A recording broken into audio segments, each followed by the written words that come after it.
well known as a marathoner, a 2:10 marathoner at that, as Alberto is. I think a 27:40 would be a fine effort in this win today.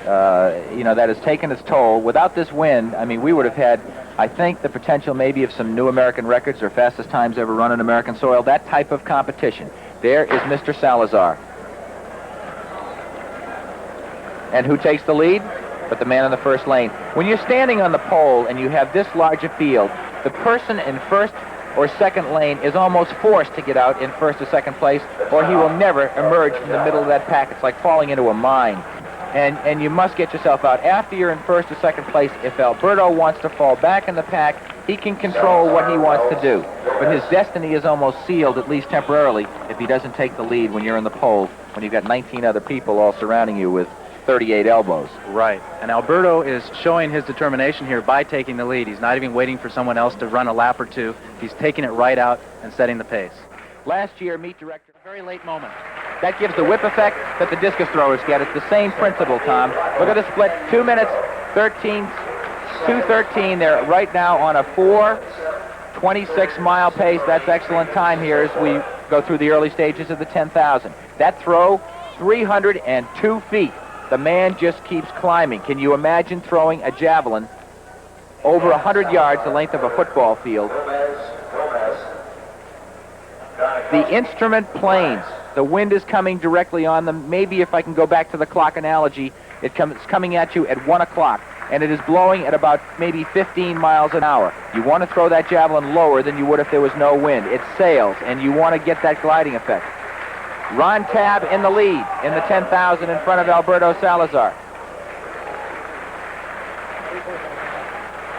Pat Porter is in third place, and the two Gomez's, who are not related, running in third and fourth. Jose is in third, Rodolfo is in fourth.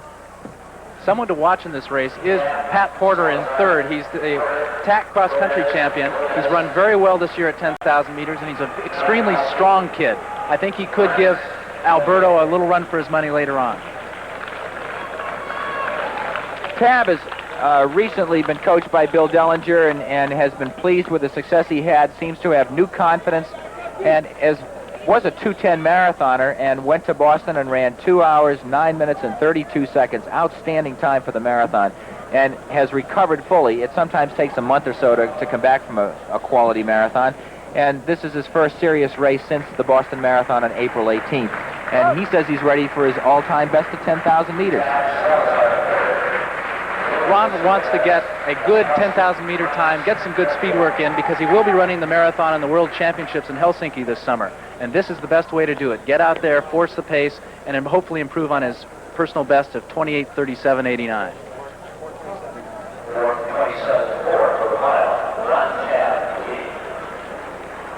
The time through the first mile, right there on your screen, 4 minutes, 27 seconds, even. Excellent pacing, a nice, easy, even pace for these runners. Again, notice how many runners are up there. On your screen, it's Tabb, followed by Salazar, Pat Porter, Jose Gomez, Rodolfo Gomez. Back in the pack in the blue shirt, he seems to always run in T-shirts, young little Danny Grimes from Humboldt State.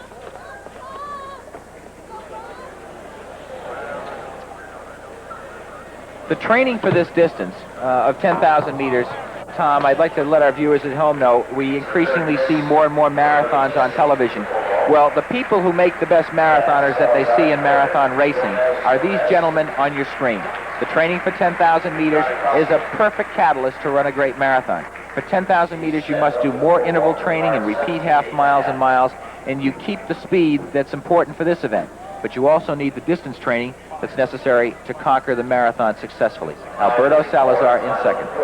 Almost without exception, the best marathoners in the world stay on the track as long as possible in order to keep that good speed work up. They need that speed. It helps them out, and when they come down to the last couple of miles in the marathon, they've got that speed and strength. Ron Tabb still leading. Alberto Salazar second. Good shot of the athletes out there. The Gomez's are 2:13 marathoners in the right of Jose Gomez, and behind him Rodolfo has run 2:09. 5 runners as they approach the mile and a quarter mark. This is an easy, comfortable pace for Salazar, but an important race to prepare him for the national championships, which are upcoming in just 2 weeks. And then his quest for 10,000-meter success over in Helsinki in August.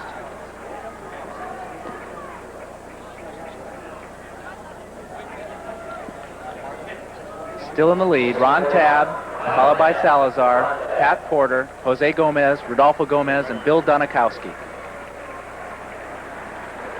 Alberto beginning to make a move here. He minced his steps 200 meters ago. There we are, the mile-and-a-half split, 6:41. They're running 67 second quarter miles, and it's even. Tabb let up a little bit in the backstretch. I saw Alberto mince his steps. Alberto wants none of that. He wants the pace even, and he's going to push it if he has to. One thing I've noticed about Alberto is that he seems to be putting on a little bit of muscle. I think he's doing intensive weight training. He's trying to get that extra strength that he's going to need in the marathon and also in the 10,000. Increasingly, distance runners are not just athletes that go out and run a lot of mileage. They're into Nautilus training, they're into weight training, they're into aerobic training, sit-ups, the whole bit. Their entire bodies are toughened, and I think consequently are able to take better quality workouts, Tom. Joan Benoit is a classic example of that. All 5'6", 103 pounds of her, and Joan Benoit took on serious, heavy road training, weight training. She did this all concurrently. And I think the benefits have been apparent here with her sensational new world record at Boston. 1 3/4 were reached in 7 minutes 49 seconds. That was a 68-second quarter-mile pace. They are on pace for a 28-minute, 10,000-meter race here at the Prefontaine Classic. We'll be right back.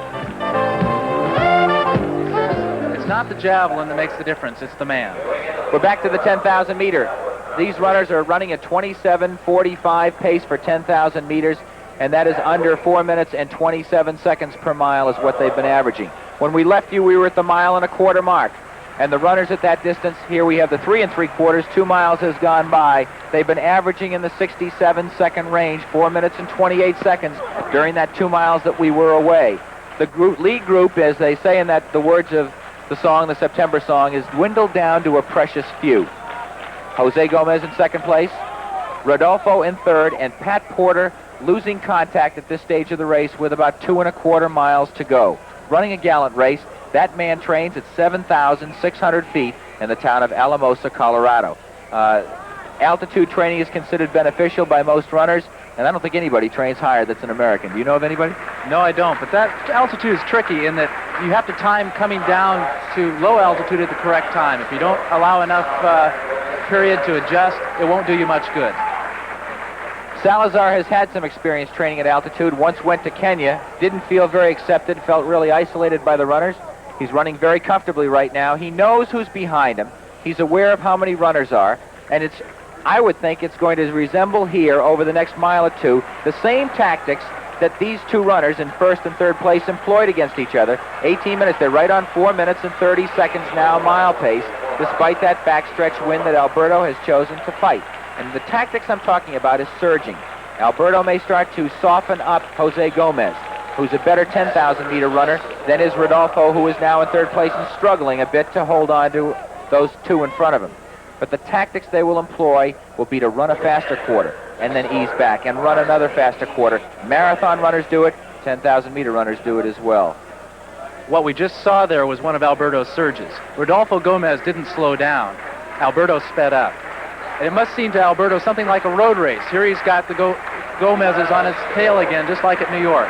Well, it's a different Gomez, yet it's interesting. Here's two men that live in different countries, and these two really last locked horns about a year and a half ago in the 1981 New York City Marathon, when Jose Gomez was the last person to let Alberto go. And Alberto coming up at the 16-mile mark, up First Avenue, where the crowds were thickest, Jose surged past him and started running a 4-minute, 38-second mile pace after 16 miles, running about 4:55. Alberto let him surge for that mile, Tom, and after that mile, he picked up the pace to a 4:33. It was really amazing, and he broke Jose Gomez, littered him all over, really, the Bronx area, and Jose died, so to speak, and ambled in around 2 hours and 21 minutes. I forget the exact time, but he fell apart. Jose looks good and relaxed here. He's tucked in behind Alberto. He handled that last surge. Alberto picked it up to a 68-second pace on that lap. And I don't think it's going to be quite as easy to break Jose this time. The longer he can stay with Alberto. Keep the pace steady and then start to try and break him over the next 3 laps. I think when Alberto makes a move, it will be decisive at this point. I don't think he's going to try and soften him up with 1/4 mile. I think he'll keep a surge on Tom and try and really move. And then see what happens to Jose.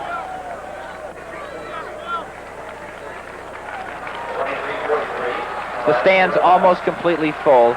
The breeze a little less strong now than it was at the start of the meet 2.5 hours earlier. The crowd with rhythmic applause in the backstretch as the athletes, I'm talking about Gomez and Salazar, pass the respective stands. The applause picks up, then it dies down, and as they come by the runners again, they're greeted with more applause.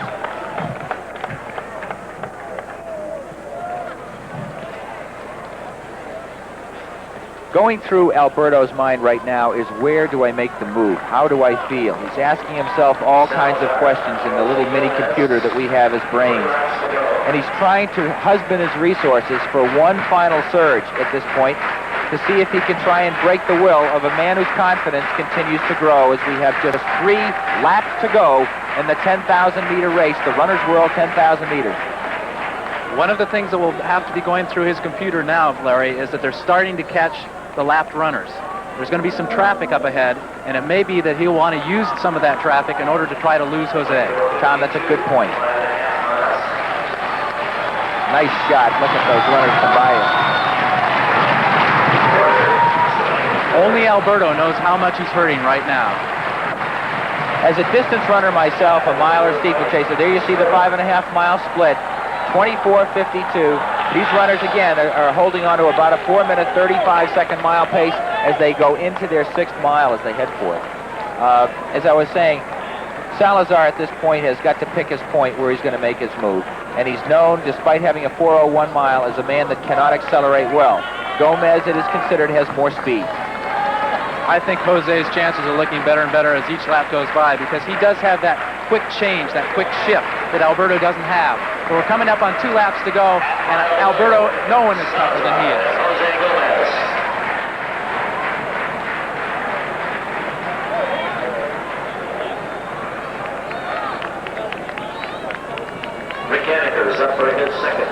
I'm wondering if disappointment is being felt by him from his lack of success in the Rotterdam Marathon. He pointed to that and didn't run well in that race. And this today is not what I would consider a Salazar performance, totally. The time is not really that fast. It's not bad time either. But he looks like he's having a bit of a tough day to me. Well, he has said that he's put Rotterdam behind him. He's accepted it. He knows now that he has to do harder work than he has been doing. And I think this today is a real test for him. The runners are spread out, but it's Salazar in first, Jose Gomez in second, Pat Porter in third, John Marino in sixth, and sandwiched in between in fifth place is Ron Tabb. Charlie Bevier from Syracuse moving to the outside to let the runners by. We're coming up with 1 lap to go. That last quarter mile was run in 67 seconds. Alberto doesn't seem to have much kick left. Let's see what's left now. Gomez looks good.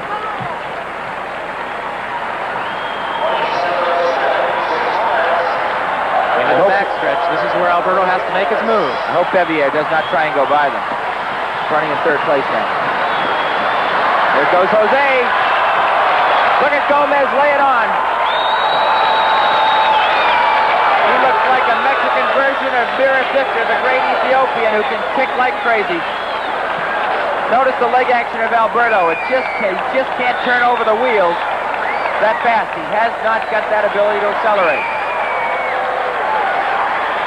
It's going to be Mexico's national 10,000-meter champion, Jose Gomez, running a time that Rodolfo said he could do. He said he can run under 28 minutes, and he does it. A new lifetime best for Jose Gomez.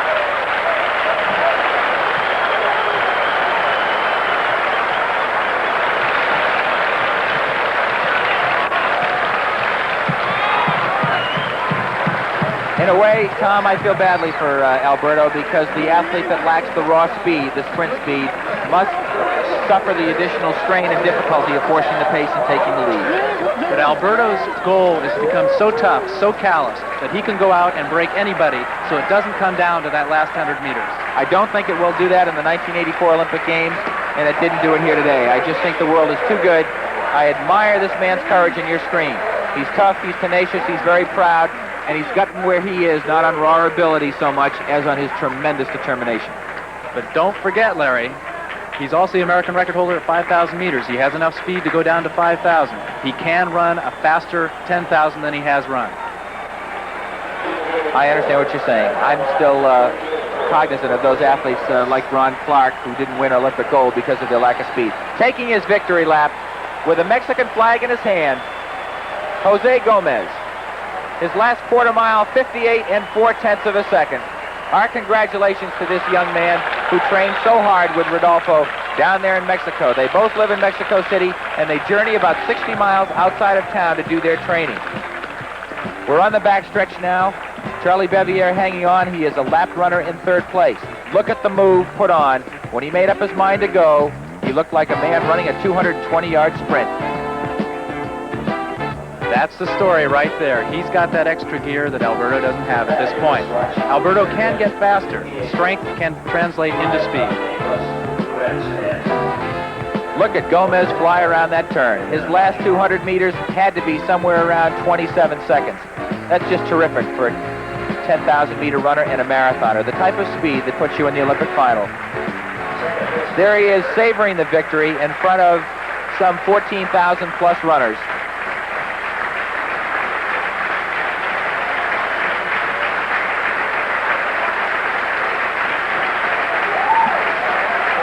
On a beautiful but blustery day in Eugene, Oregon.